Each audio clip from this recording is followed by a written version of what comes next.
Here you see that my title is Why KGS in terms of earthquake and landslide hazard research and outreach.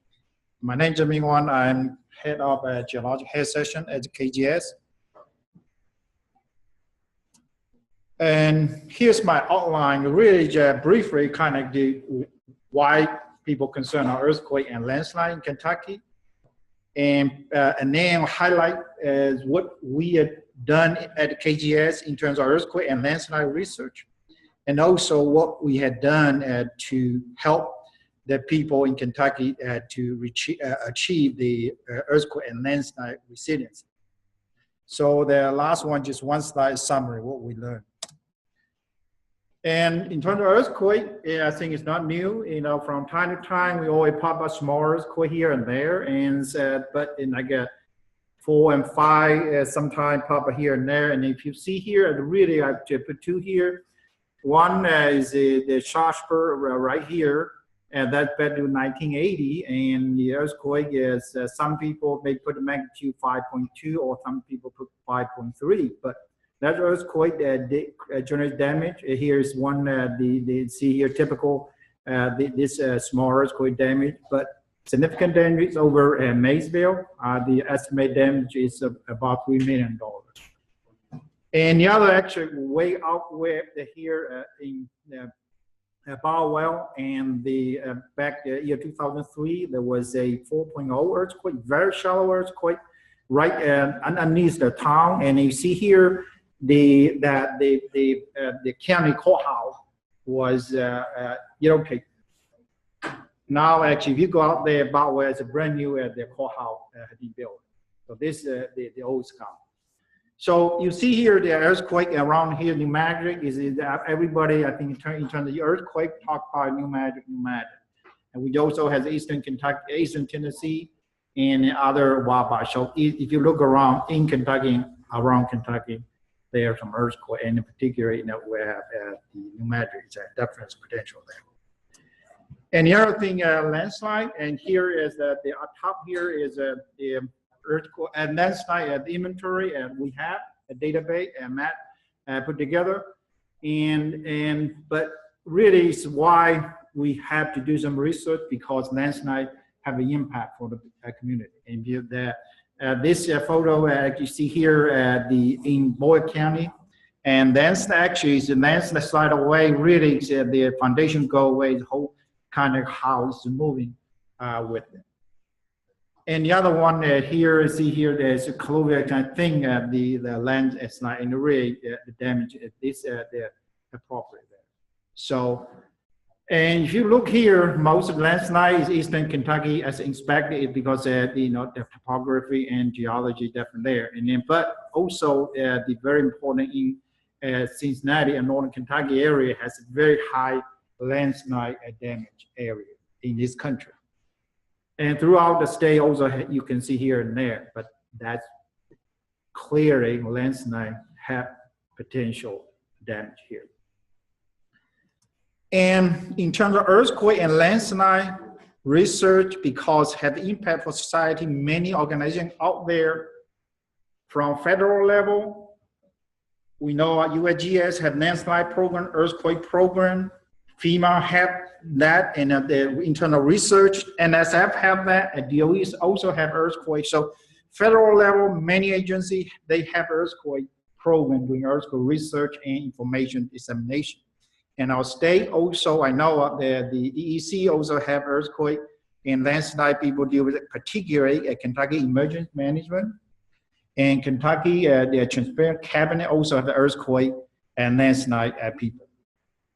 And now there's other organization, the NGO, like from the Building Site and Safety Council, EEI, there's Earthquake Engineering Research Institute. There's many organizations, ASCE, SSA, and the GSA.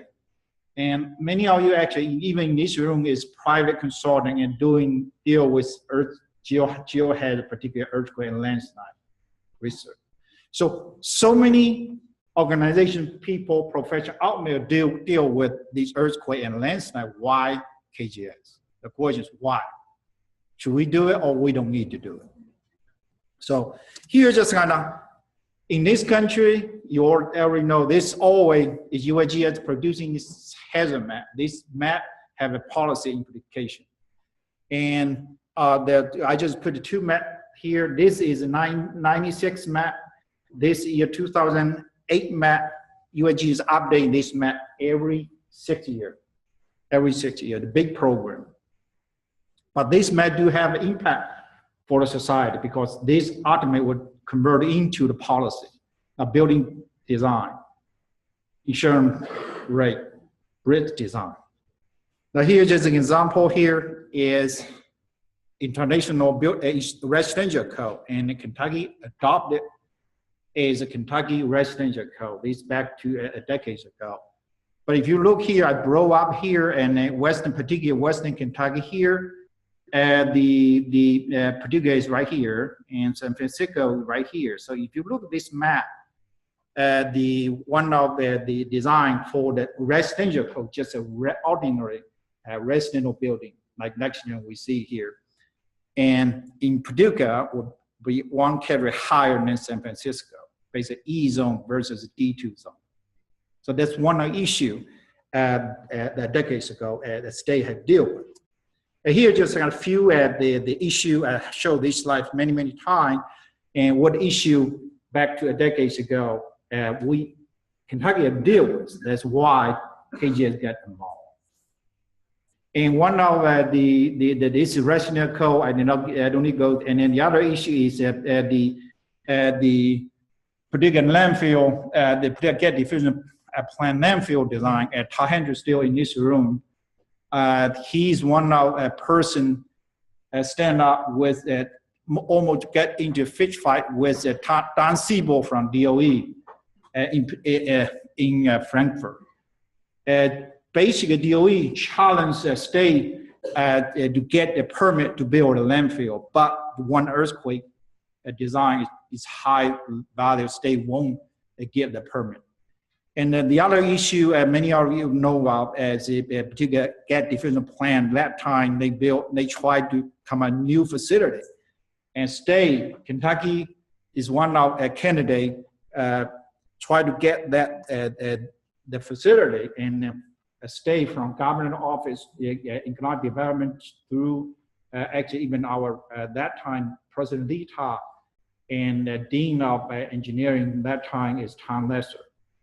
During that time, John Kiefer, John still here, Edward and myself was called to Tom Lesser's office.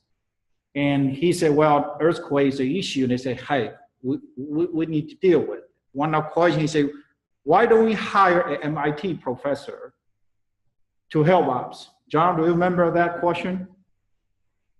So again, why KGS? Why don't you hire an MIT professor? So the other issue is bridge design. At that time, also ESTO at the Kentucky considering to adopt ESTO design. So this is kind of back decades ago. All this in terms of earthquake design, this clearly involves huge economic impact here. So now I just highlight some of our effort. Why are we doing some research? Again, one thing we did really fortunate, and Ron Street as my the former advisor, he really put together a network, started with the KGS funding. So that's really, the data is the best you can do, get the data. And I think we have unique, I think if you look around this country, no other state survey have run the network like what we have. The unique that's here, you see here, this deep hole. We have the deep hole drilled at a 600-meter hole. We have instrumented. No other survey have this. And also right now we're doing Eastern Kentucky a potential fracking monitoring. We are doing a way no other survey had done it, because they always, after earthquake occurred, they start put the network out. We way before doing anything, we start put the network out. So this unique our effort. The second, in terms of earthquake hazard, we need to understand where its fault, active fault is. Again, pneumatic. And Ed is somewhere here, and he's one of our partner. He started from as me as a graduate student. Now he's a full professor, still out there trying to find active fault. This research is unique. And also, this one of the PhD student. But in order to understand seismic head, you had to understand how ground motion generate in a new matter. And also, we study how the fault break could impact, give you just different. If you look here, the panel, let me go back. Yeah, if you hear, this one is the velocity.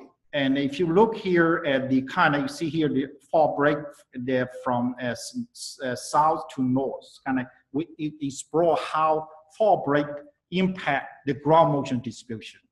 So this here the dissertation and published paper.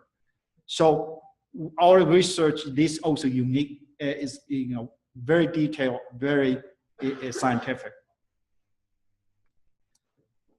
And on top of that, the bottom line here, what can we do to provide a basic information for people to take it to make policy? So we also produce our own map called a scenario or deterministic map.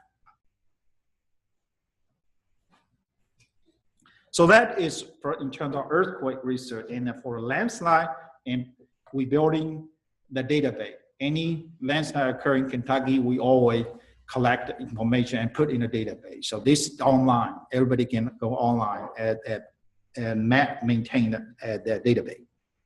So in order to do research, you've got to have a good database to begin with. Also, we are done as a really the good research. In order to do a better service, you got to do a better the research. You get a better understand, and particularly because the landslide is more out there. Geotechnical engineer, they can do better in terms of engineering design, site-specific study. But there's some unique geology in Kentucky. I mean, they may not understand. So I think that's where our advantage. So Matt had done this very good job. He's out there. We have put out three the research side. One is Northern Kentucky, and the other one is East Kentucky.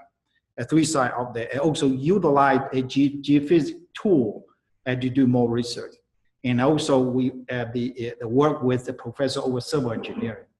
Because again, landslide a lot of time is geotech engineering issue. It's not a geology issue. And here's that lately, so we also the partner with the USGS and anybody doing a similar research work related surrounding our state. So this this map put together the report everybody to learn from each other. So that's kind of our research. Here just a few highlights through our effort. And here, what things have been changed. One of the things is, again, I just said the residential code. We were able to work with the Kentucky, the Engineering Association, and at that time also back also Kentucky Emergency Management revised the Kentucky residential code for particularly Western Kentucky.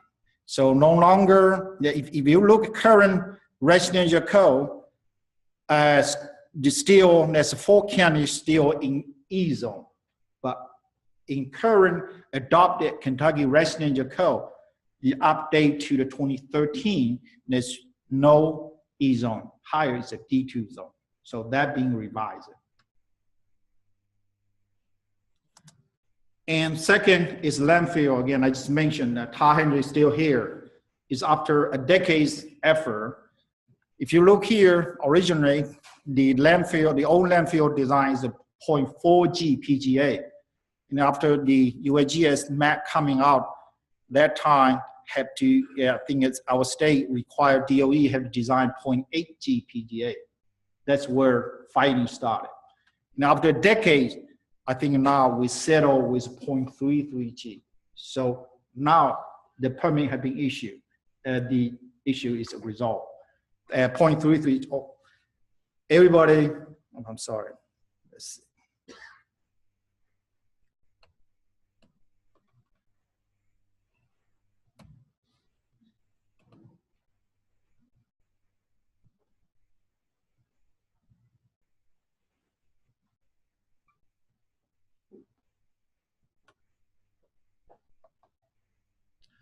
So that is done deal. Everybody happy. Now so we were able to help this DOE accept idea, and then our state regulator or engineer happy with that. So that's really tremendous, save a lot of save money. The other, we work with the Kentucky Transparent Cabinet through the Kentucky Transparent Research Center. Produce a hazard map. Now this map being used by bridge engineer for all bridge and highway facility design. It's not, they are not using the federal recommend. And also, we were able to work with emergency people to deal with a landslide. So one of the hazard mitigation grant program, that's FEMA, we were able to work with the Kentucky Emergency Management people to help any individual to take care of it. So here's my summary, really simple. We collect data and conduct research on earthquake and landslide. Our data and research are unique. It's different from anyone else. And that's why I say why KGS. And because our research and data are unique, that's what enables us to provide better earthquake and landslide hazard information and service.